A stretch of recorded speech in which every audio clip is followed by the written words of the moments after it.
नमस्कार जी मेरे प्यारे बच्चे, आप सभी लोग का मोस्ट वेलकम है हमारे इस नए बैच में और एक नए सेशन और एक नए जोश के साथ। आज आपकी पहली क्लास है क्लास 10 की, ठीक है, जो मैं आपको साइंस पढ़ाया जाऊंगा मैं, ठीक है। जो आपकी जो बैच है ना, प्री फाउंडेशन बैच है, फुल्ली जो है बेस्ड है सीबीएसई पैटर्न, न्यू पैटर्न है और एनसीईआरटी बेस्ड पूरा पढ़ाया जाएगा। फुल्ली जो है फ्री कंप्लीटली कोर्स है, ठीक है। तो चलिए हम स्टार्ट करते हैं साइंस, वो भी बायोलॉजी। तो सबसे पहले हम सिलेबस का डिस्कस कर लेते हैं। बायोलॉजी में क्या सिलेबस है क्लास 10 से, उसके माध्यम से अगर देखा जाए तो आपका पहला चैप्टर जो है लाइफ प्रोसेस, सेकंड जो है आपका कंट्रोल एंड कोऑर्डिनेशन, थर्ड जो आपका है हाउ टू ऑर्गेनिजम्स रिप्रोड्यूस और फोर्थ जो है हेरिडिटी एंड फिफ्थ जो है आवर एनवायरनमेंट। लेकिन जो आवर एनवायरनमेंट जो है बच्चे इसको हल्के में लेते हैं, सीरियसली में नहीं लेते। जो आवर एनवायरनमेंट का जो वेटेज जो है, जो उसका मार्क्स जो है लगभग जो है 5 मार्क्स आते हैं हमेशा, 5 मार्क्स ये आने हैं आवर एनवायरनमेंट। और जो हेरिडिटी एंड एवोल्यूशन जो है, जिसमें से आपका जो एवोल्यूशन जो है टॉपिक एलिमिनेट है, ठीक है। जो टॉपिक जो है सीबीएसई ने इसको हटा दिया है। आप इस सिलेबस से केवल ओनली जो है हेरिडिटी है, जिसका वेटेज जो है 4 to 5 मार्क्स है,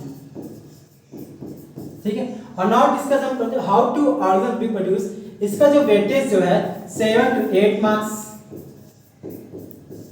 और जो कंट्रोल एंड कोऑर्डिनेशन है, इसका वेटेज जो है 4 to 5 मार्क्स। और जो लाइफ प्रोसेस है, इसका वेटेज जो है 7 to 8 मार्क्स, ठीक है। कहने का मतलब ये है, अगर टोटल मार्क्स अगर देखा जाए, टोटल मार्क्स अगर इसका देखा जाए, कम से कम जो बोर्ड एग्जाम में 27 to 32 मार्क्स का बायोलॉजी से आता है। कहने के लिए फिजिक्स और केमिस्ट्री की जो ज्यादा वेटेज है वो बायोलॉजी का है।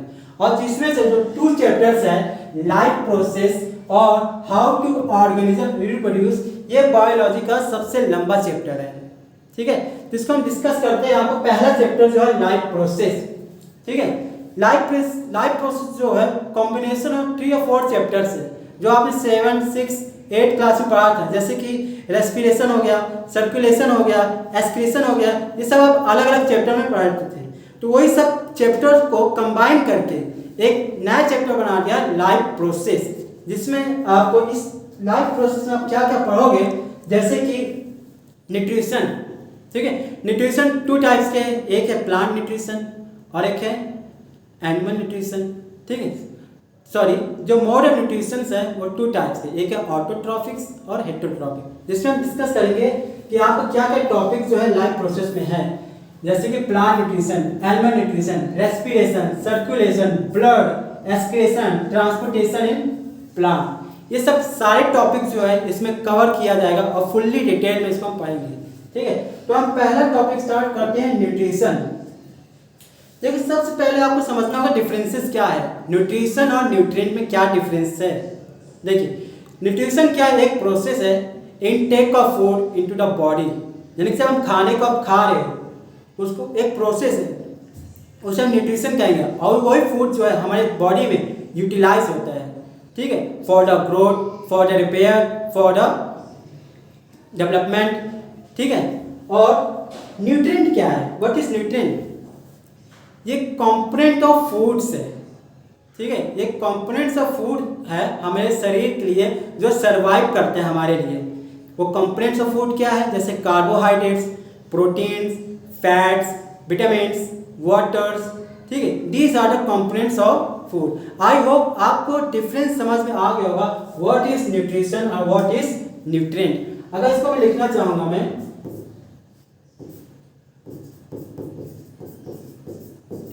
इनटेक ऑफ फूड, ठीक है, intake of food into the body and utilizing it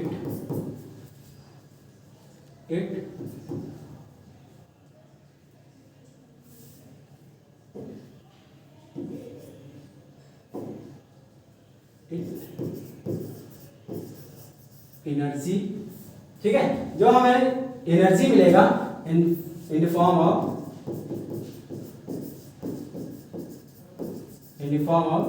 जैसे ग्रोथ,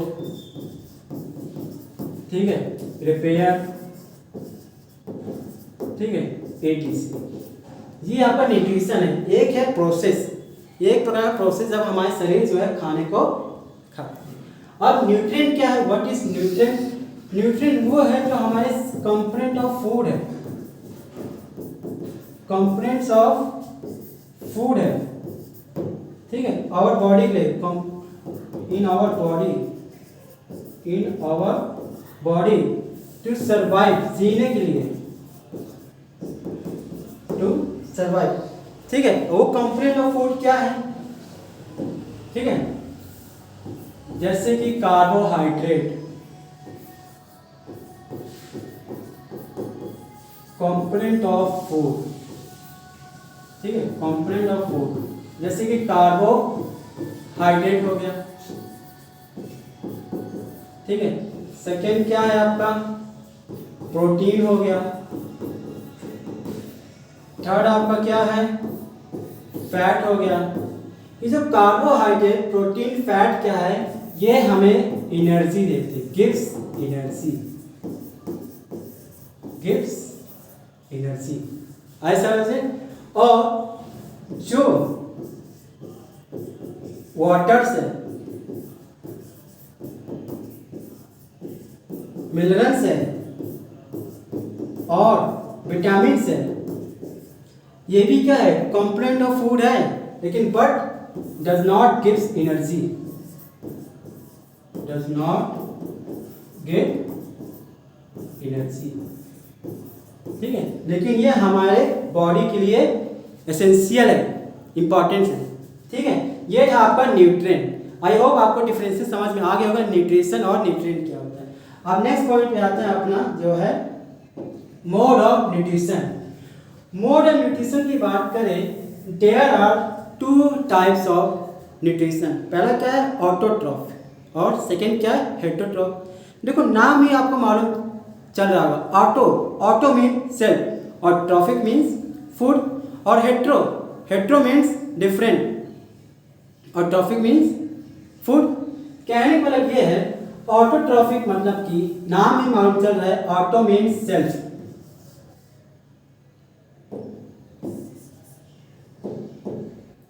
ऑटो मीन्स सेल्फ, और trophic means food, trophic means food. यानी कि ऐसे ऑर्गेनिजम्स, यानी कि ऐसे ऑर्गेनिज्म जो खाना जो है स्वयं से बनाते हैं, यानी कि an organisms which make theirs own food, ऐसे ऑर्गेनिजम्स को कहेंगे autotrophic.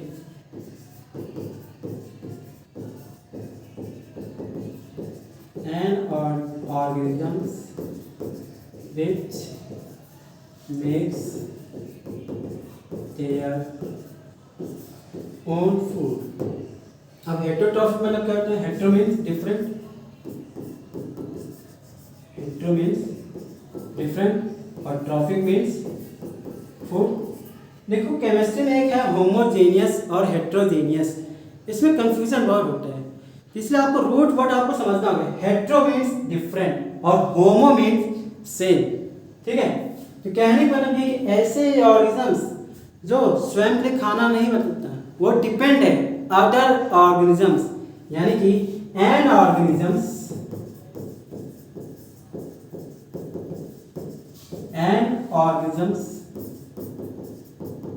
which obtain their own food, which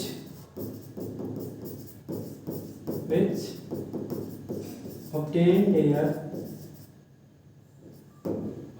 their own food from other organisms, ठीक है। अगर इसके एग्जांपल्स की बात करो, ऑटोट्रॉफिक कौन को एग्जांपल्स है, तो पहला क्या है? Almost all plant, almost all plant. ध्यान सुनिए, ये मत सोचिए कि सभी प्लांट जो है ऑटोट्रॉफिक न्यूट्रिशन है, ठीक है। कुछ प्लांट जो है हेटरोट्रॉफिक न्यूट्रिशन है, लेकिन लगभग जो है सभी प्लांट जो है ऑटोट्रॉफिक है। ठीक है, सेकेंड क्या है, एल्गी। ठीक है, सेकेंड क्या है, एल्गी। और थर्ड क्या है आपका, ब्लू ग्रीन एल्गी, जिससे हम कहते हैं साइनोबैक्टीरिया। साइनोबैक्टीरिया कहते हैं, इसका गलत नाम लिखा है। ये ब्लू ग्रीन एल्गी प्लांट नहीं है, एक प्रकार का बैक्टीरिया है, ये साइनोबैक्टीरिया है। और ये एल्गी है जो आप काई समझते हो, काई। ठीक है, अब इसका एग्जांपल्स देखा जाए, हेटरोट्रॉफिक फेमस है हम लोग, ह्यूमन। ठीक है, ह्यूमन, एनिमल्स, एटीज। ठीक है, तो आई होप आपको समझ में आ गया होगा ऑटोट्रॉफिक और हेटरोट्रॉफिक न्यूट्रिशन। नाउ अब डिस्कस करते हैं अपना पहला टॉपिक जो है प्लांट न्यूट्रिशन। ठीक है, प्लांट न्यूट्रिशन पहला टॉपिक डिस्कस करते हैं। जो प्लांट न्यूट्रिशन है, सबसे पहला पॉइंट जो आता है, plants are autotrophics, almost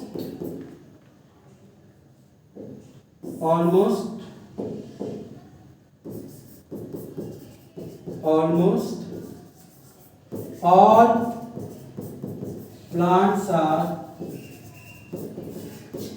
autotrophs। कहने का मतलब ये है कि सभी प्लांट्स जो है ऑटोट्रॉफ्स है।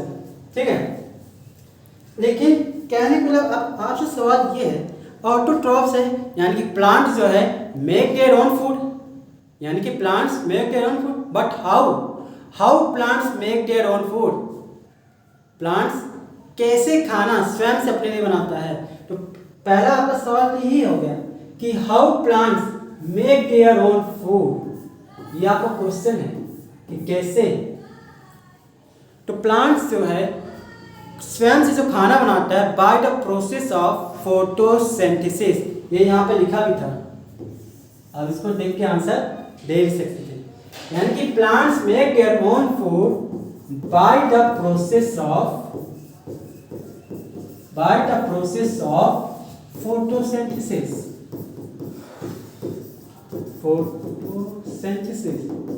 ठीक है, और this is the chemical equation of photosynthesis, यानी कि फोटोसिंथेसिस में क्या होता है कि लाइट एनर्जी को कन्वर्ट कर देता है केमिकल एनर्जी, लाइट एनर्जी को कन्वर्ट कर देता है केमिकल एनर्जी।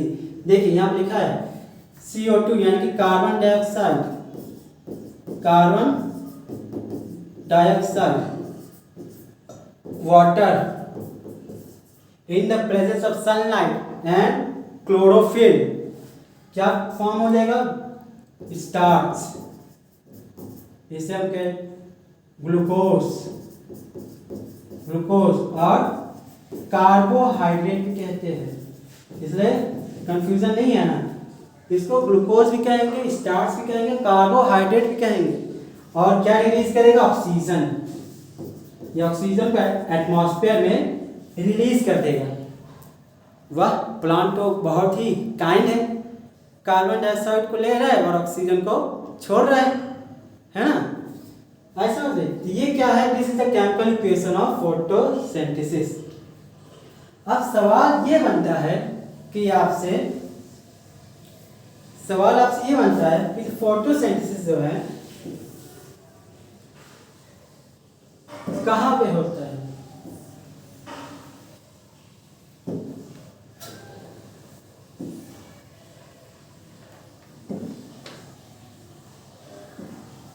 हाँ चलिए पहला चीज समझते हैं। अभी आपने समझा chemical equation of photosynthesis, chemical equation of photosynthesis. आप ये समझा कि प्लांट ने फूड बना लिया, ठीक है, प्लांट ने जो है फूड बना लिया, C6H12O6, ये क्या है, प्लांट फूड। बट ये स्टोर किस फॉर्म में रहेगा, ठीक है, ये स्टोर किस फॉर्म में रहेगा, store food in plant starch. ठीक है, तो कहने का मतलब ये है प्लांट ने ग्लूकोज बना लिया है, अब ग्लूकोज को क्या करेगा, यूटिलाइज करेगा। ठीक है, ग्लूकोज को क्या करेगा, यूटिलाइज करेगा। तो कुछ ग्लूकोज प्लांट ने यूटिलाइज कर लिया, लेकिन जो एक्स्ट्रा ग्लूकोज है जो प्रेजेंट रहेगा, जो प्रेजेंट रहेगा वो किस में कन्वर्ट हो जाएगा, स्टार्च में। और कहाँ स्टोर रहेगा, प्लांट के लीव्स में या फ्रूट्स में या वेजिटेबल्स में। आई समझ में। तो प्लांट जो स्टोर फूड रहेगा, प्लांट किस फॉर्म में रहेगा, स्टार्च। और ठीक इसी तरह अगर जो स्टोर फूड है, स्टोर फूड जो है इन ह्यूमन किस फॉर्म में रहेगा, ग्लाइकोजन या फैट में। ठीक है, किस फॉर्म में रहेगा, ग्लाइकोजन या फैट में। ठीक है, और ठीक इसी तरह जो स्टोर फूड है इन फंगाई, ग्लाइकोजन। देखो ग्लाइकोजन कुछ नहीं है, एक है पॉलीमर ऑफ ग्लूकोज, एक लॉन्ग चेन रहता है ब्रांच में, इसी कहते हैं ग्लाइकोजन। ठीक है, आइए समझ में। ये था आपका कि हमने ये समझा, देखो ग्लूकोज तो फॉर्म हो गया, यूटिलाइज करेगा। अब वो ग्लूकोज कैसे यूटिलाइज होगा, इन द फॉर्म ऑफ जो एक्स्ट्रा ग्लूकोज है वो कन्वर्ट हो जाएगा स्टार्च में और स्टोर रहेगा प्लांट के लीव्स में, वेजिटेबल्स में और फ्रूट्स में। ठीक है, आइए समझ में। नाउ अब हम डिस्कस करते हैं ये टॉपिक। देखो अगर फोटोसिंथेसिस होना है तो 4 चीज चाहिए, इंपॉर्टेंट है, नेसेसरी है। पहला क्या है, कार्बन डाइऑक्साइड, वाटर, सनलाइट और क्लोरोफिल। अगर इन चारों में से एक भी चीज अगर एब्सेंट हो गया, the process of photosynthesis does not take place, यानी कि जो फोटोसिंथेसिस नहीं होगा।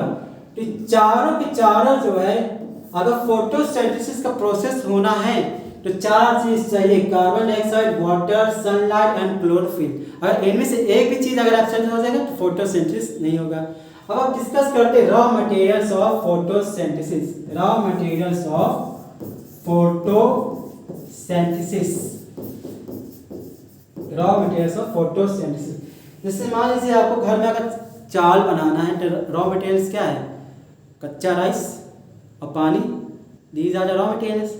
लेकिन अगर फोटोसिंथेसिस का रॉ मटेरियल्स अगर बात करेंगे तो कार्बन डाइऑक्साइड एंड वाटर। कई लोग बच्चे जो है इस रॉ मटेरियल्स को इस सबको लिख देते हैं, carbon dioxide, water, sunlight, chlorophyll, ये रॉ मटेरियल नहीं। रॉ मटेरियल्स केवल जो है कार्बन डाइऑक्साइड और वाटर है।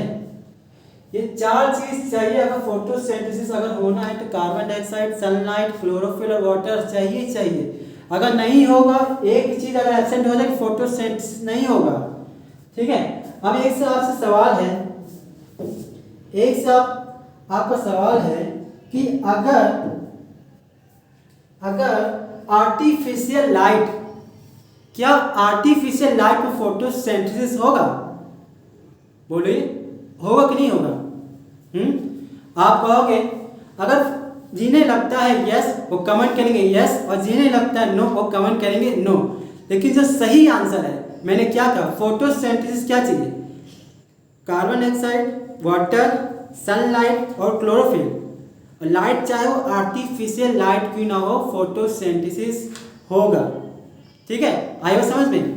तो फोटोसिंथेसिस होगा आर्टिफिशियल लाइट में भी, आए समझ में। ठीक है,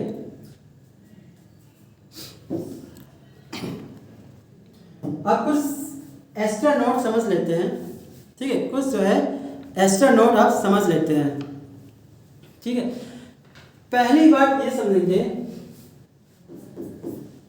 पहला क्वेश्चन ये है कि क्या था, कहने, एक मिनट, हाँ ये था यहाँ पे, हाँ क्वेश्चन ये था कि where does photosynthesis occur in plant, कि फोटोसिंथेसिस मान होगा प्लांट में, लेकिन कहाँ पे होगा। लेकिन आपका आंसर होगा लेफ्स, आपका आंसर सही है, आपका आंसर सही है, लेकिन green parts of plant, plants के every green parts of plant, यानी कि फोटोसिंथेसिस हर जगह पे होगा जहाँ पे प्लांट जो है ग्रीन पार्ट्स होगा, जो रीजन जो है प्लांट का ग्रीन पार्ट्स होगा वहाँ पे फोटोसिंथेसिस होगा। ठीक है, where does photosynthesis occur in plant, every green parts of plant. अगर आपसे पूछा जाए मैक्सिमम कहाँ पे होगा, मैक्सिमम फोटोसिंथेसिस कहाँ पे होगा, तब आपका आंसर सही है लीव्स, तब आपका आंसर सही है लीव्स। कहाँ पे होगा, लीव्स में होगा, आपका आंसर सही है लीव्स में। आई समझ में। अगर आपसे ये पूछा कि मैक्सिमम फोटोसिंथेसिस कहाँ पे होगा, लीव्स में। चलिए ठीक है, आपने ये भी समझ लिया कि मैक्सिमम फोटोसिंथेसिस लीव्स में है, लेकिन लीव्स में कहाँ पे। ठीक है, इसको आप डायग्राम से समझते हैं हम। जैसे मान लीजिए प्लांट है, ठीक है, ये जो है प्लांट है,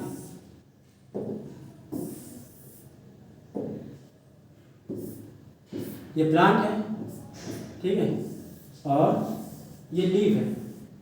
ठीक है, ये प्लांट है और ये लीव है। इस लीव में प्रेजेंट है सेल, है ना। अभी तो 9th क्लास में डिस्कस किया था कि plant is made of cell. इस लीव में प्रेजेंट है सेल, छोटे छोटे। एक मिनट,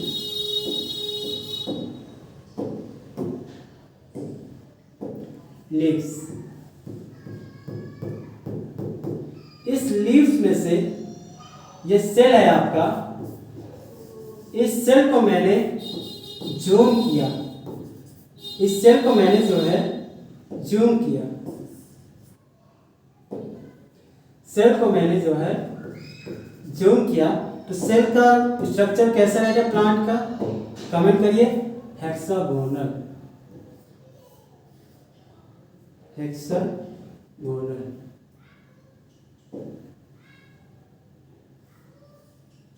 ठीक है, हेक्सागोनल।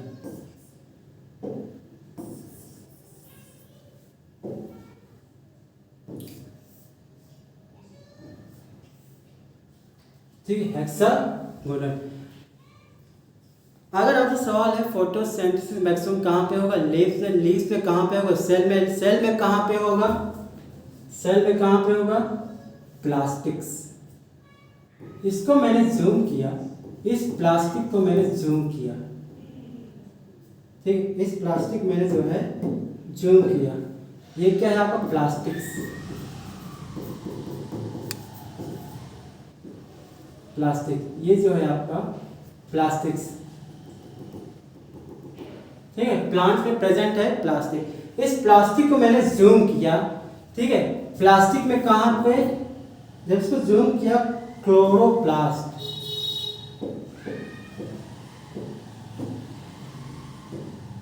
इसको जूम किया, इसमें प्रेजेंट है क्लोरोप्लास्ट, इसमें प्रेजेंट है क्लोरोप्लास्ट। तो कहने का मतलब अगर आपसे ये सवाल पूछा जाए फोटोसिंथेसिस प्लांट्स में कहाँ पे होता है, लीव्स में, लीव्स में कहाँ पे, सेल में, सेल पे कहाँ पे, प्लास्टिक में, और प्लास्टिक में कहाँ पे, क्लोरोप्लास्ट, तो आपका आंसर ये होगा the site of photosynthesis takes place in the chloroplast. ऐसा समझे, यहाँ लिख देता हूँ मैं, the site of photosynthesis, the site of photosynthesis takes place in the chloroplast, chloroplast important है। और क्लोरोप्लास्ट को कहा गया है kitchen of the cell. Chloroplast को क्यों कहा गया है किचन ऑफ द सेल, क्योंकि the site of photosynthesis takes place in the chloroplast, क्योंकि क्लोरोप्लास्ट में ही क्या है, फूड बन रहा है। फोटोसिंथेसिस कहाँ पे हो रहा है, क्लोरोप्लास्ट में, और फूड कहाँ बनेगा, क्लोरोप्लास्ट में। इसलिए क्लोरोप्लास्ट को कहा गया है किचन ऑफ द सेल। ठीक है, आया समझ में? चलिए इस क्लोरोप्लास्ट में आप समझ लेते हैं मेसोफिल्स क्या होता है।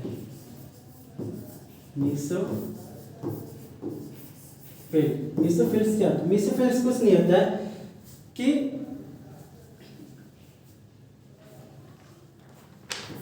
कंटेंट्स ऑफ मैनी क्लोरोप्लास्ट कहने को जब ग्रुप ऑफ क्लोरोप्लास्ट कह सकते हो, ग्रुप ऑफ क्लोरोप्लास्ट, इसे कहते हैं मेसोफिल। जहां पर वो रीजन जहां पर क्लोरोफिल की संख्या ज्यादा हो उस रीजन को कहेंगे मेसोफिल।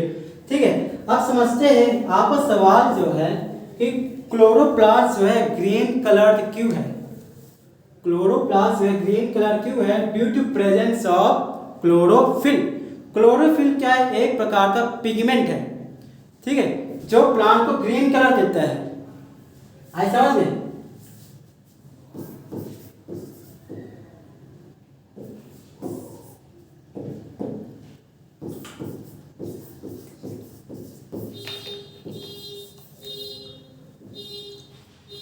क्लोरोफिल एक प्रकार का पिगमेंट है।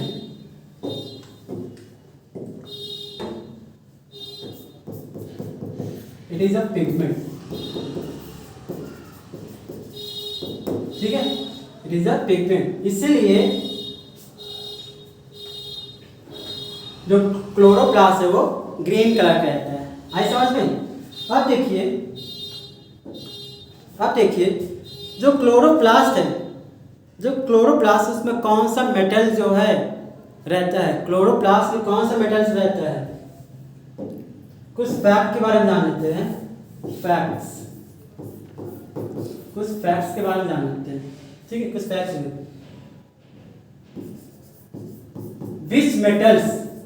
which metals found in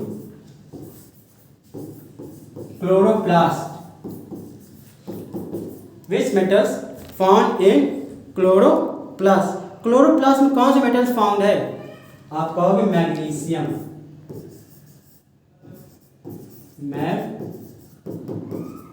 magnesium, ठीक है। और which metals found in haemoglobin? Haemoglobin कौन से मेटल्स फाउंड रहता है? आप कहोगे आयरन, ठीक है, आप कहोगे आयरन। इंसुलिन में कौन सा मेटल्स रहता है? आप कहोगे जिंक, आप कहोगे जिंक, ठीक है, आई समझ में। और विटामिन B12 में, विटामिन जो है B12 में जो मेटल्स प्रेजेंट रहता है कोबाल्ट, ठीक है, B12 में जो मेटल्स प्रेजेंट रहता है कोबाल्ट। ये था जनरल नॉलेज फैक्ट्स के बारे में, ठीक है, आई समझ में। चलिए नेक्स्ट करते हैं अब मैकेनिज्म ऑफ फोटोसिंथेसिस। ये फोटोसिंथेसिस कैसे होता है? जो मैकेनिज्म ऑफ फोटोसिंथेसिस जो है 2 स्टेप्स में होती है। पहला स्टेप क्या है? लाइट रिएक्शन और डार्क रिएक्शन। और यहाँ पे ये भी समझेंगे कि ऑक्सीजन जो है कहाँ से रिलीज होता है, कार्बन से कि वाटर से, यहाँ से भी डिस्कस कर लेते हैं। जो मैकेनिज्म ऑफ फोटोसिंथेसिस है, the chemical equation of photosynthesis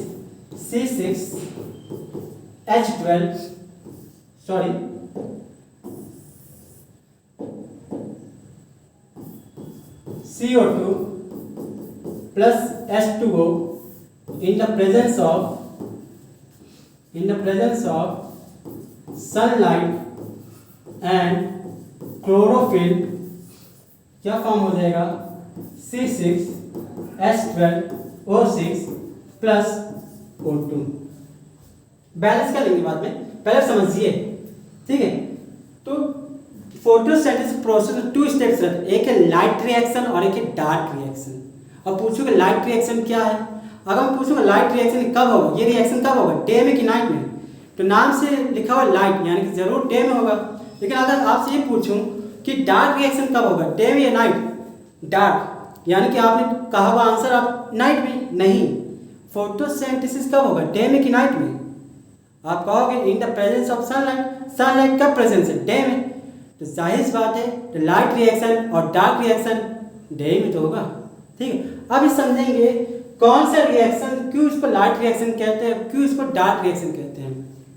ठीक है, डार्क रिएक्शन जो है वो लाइट के प्रेजेंस में नहीं होगा, और जो लाइट रिएक्शन जो है वो सनलाइट के प्रेजेंस में होगा। अब देखिए, ये जो वाटर मॉलिक्यूल्स जो है, वाटर मॉलिक्यूल्स जो है ये टूट जाएगा H2 में और O2, यानी कि स्प्लिटिंग ऑफ वाटर मॉलिक्यूल्स किसके प्रेजेंस में होगा, सनलाइट में, in the presence of sunlight, in the presence of sunlight. ठीक है, in the presence of sunlight, और इसे कहेंगे फोटोलिसिस, फोटोलिसिस। ठीक है, ऐसा समझ में, यानी कि वाटर क्या हो रहा है, ब्रेक हो रहा है, वाटर क्या हो रहा है, ब्रेक हो रहा है in the presence of sunlight. तो इस रिएक्शन को कहेंगे लाइट रिएक्शन, इस रिएक्शन को कहेंगे लाइट रिएक्शन। ठीक है, जिसमें से जो आपका ऑक्सीजन वाला पार्ट है, जो आपका ऑक्सीजन वाला पार्ट है, ये आपका एटमॉस्फेयर में रिलीज हो जाएगा, रिलीज एटमॉस्फेयर, ये आपका एटमॉस्फेयर में रिलीज हो जाएगा। और जो हाइड्रोजन पार्ट जो है, हाइड्रोजन ये वाला पार्ट, ये जो आपका हाइड्रोजन पार्ट जो है इस CO2 में ऐड हो जाएगा, इस CO2 में जो है ऐड हो जाएगा, और इस रिएक्शन को कहेंगे डार्क रिएक्शन, इस रिएक्शन को कहेंगे डार्क रिएक्शन। इसे सनलाइट की जरूरत नहीं है, और इस CO2 जब हाइड्रोजन इसमें ऐड हो जाएगा तो ये फॉर्म हो जाएगा ग्लूकोज, यानी फॉर्म हो जाएगा, फॉर्म ग्लूकोज।